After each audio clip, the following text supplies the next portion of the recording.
Just weeks after graduation, a Brooklyn Park family is mourning the loss of a son. 18-year-old Jack Coker died in the early hours on the 4th of July. The Hennepin County Medical Examiner says Coker died of a blunt force chest injury due to a firework mishap. The incident happened at Willows of Aspen Park after midnight on the 4th. When police arrived, a friend of Coker's had been performing CPR trying to revive him. North Memorial paramedics also attempted life-saving measures. Coker had recently graduated from Totino Grace High School, where he played baseball and hockey.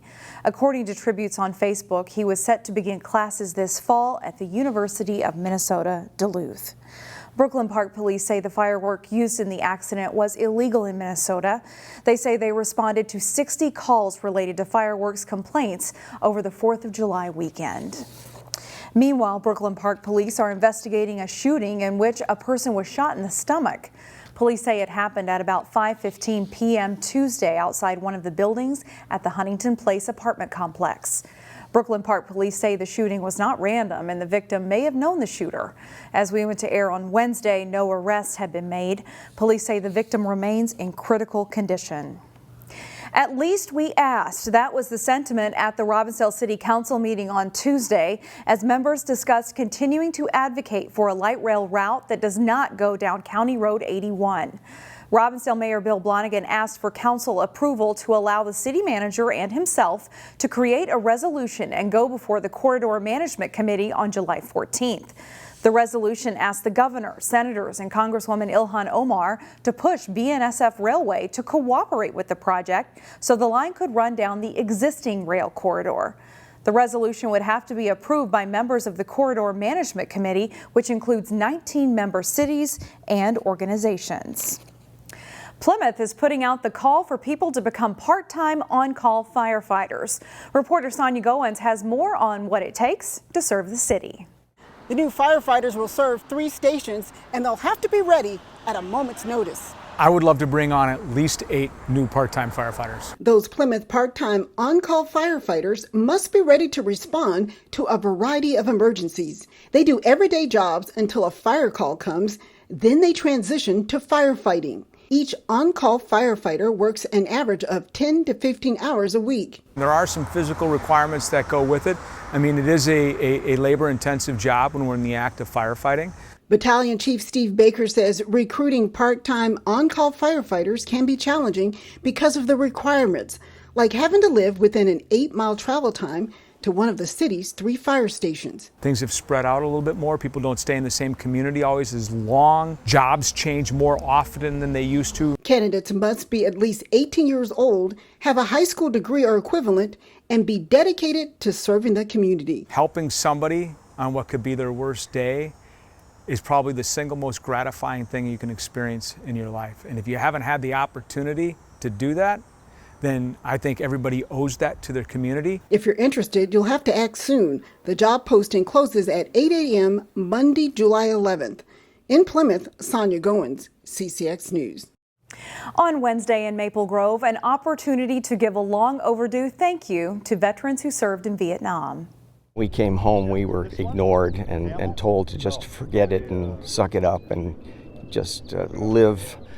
Get back into civilization, and we probably more or less took care of ourselves. Bob Malecki from Brooklyn Park is one of the veterans who was recognized with a pin and a commemorative medal. Representative Dean Phillips has been working with the Vietnam War Commemoration Program to pay tribute to these veterans. At a time where our country needs to elevate principle and honor and integrity and decency and civility, that's what today commemorates. People who came home to pour welcomes and recognition, and you can tell by some of the emotion that was expressed today that it was very meaningful. Philip's father served in Vietnam and died in a helicopter crash there. Family members and friends nominated the 14 veterans who were recognized on Wednesday. A Plymouth woman is hoping to inspire others like her. Dee Dee Winfield recently completed a 99-mile bike race through rugged terrain in northern Minnesota. As Delane Cleveland reports, it's an event where most of the participants are male, but Dee Dee hopes to change that. Dee Dee Winfield doesn't need perfect weather to go for a bike ride. For this Plymouth resident, cycling is a year-round activity. So I definitely ride more in the summer, but I do ride year-round. So fat bike, ride gravel, ride on the road some, mountain biking, single track. So yes, all year round.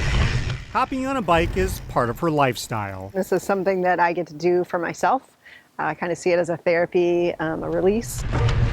You'll often see her riding the trails along Theodore Worth Parkway in Golden Valley. It's pretty close to my house. I love the trails here. They sort of remind me of the East Coast in some of the sections as they're a little rockier. It's fun, flowy. You can get some good miles in. For Dee Dee, cycling isn't just a form of exercise. I moved here 6 years ago. I met some people riding, and they were like, oh, you have to do this Lutsen 99er. So this is my third year actually doing it. The Lutsen 99er is a 99-mile bike race that starts on the north shore of Lake Superior. It has more than 1,800 participants. And during the event on June 25th, Dee Dee came in third among the women's group, finishing in 6 hours and 17 minutes. I think your target is always just to do the very best you can, and sometimes you know where you are place-wise, but I didn't know, so coming in third was, I was very happy with that. Yet out of the 1,800 participants, event organizers from Lifetime say only 10% were women. It's something they'd like to change.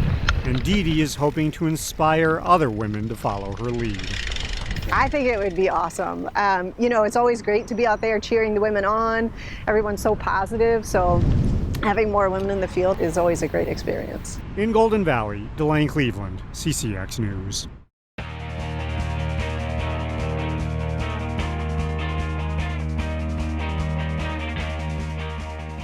Get ready for a bull riding bonanza in the Northwest Metro this week.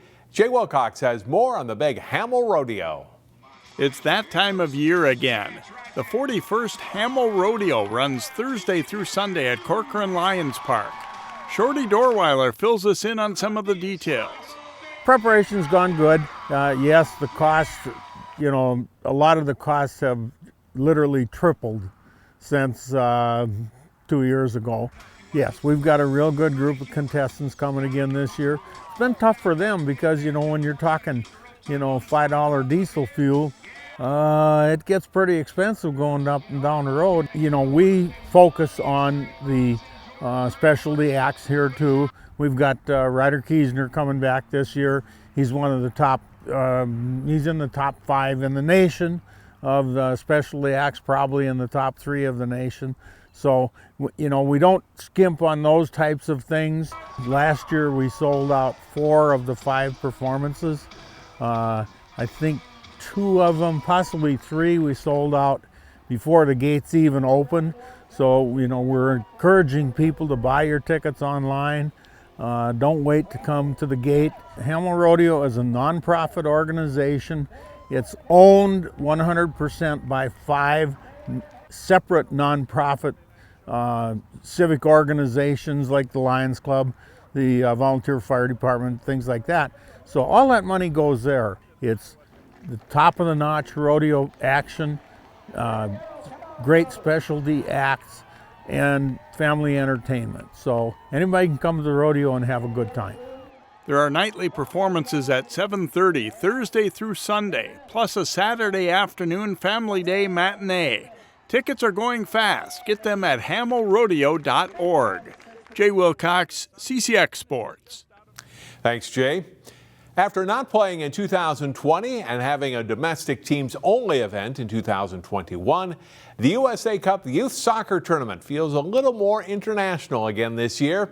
We talked to Sarah Soley from USA Cup about this year's tournament that begins on Friday.